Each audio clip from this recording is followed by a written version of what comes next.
Snyoba ay lat baki members ki Kren, Daka Khasi and Garo Hapo Assembly.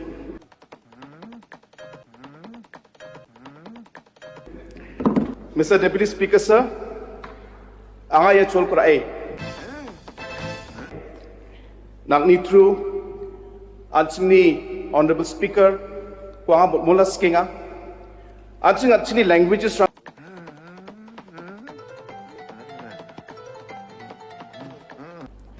usembut Shongkonor Badan Buram lengba jong pi ngasngoban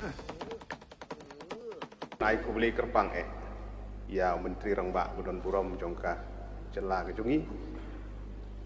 Iba Konrad ke Sangma Ibala Simkia naga benta kumno ban persang baga ketin Khasi baga ketin Garo kede bandrung haga kernit ka bapra so ban ai kubli kerpang ru ya ki longdien gi jongi kinong yalam gi balale nadu ka kedi gi jing sngo la don lupa ba iktin baper ki bangikren kide baniyo gi jing itu ka bakerpang longba ka kernit ka bapra jong gariti penia jong gari India ka gi jongi marga tanga sim gi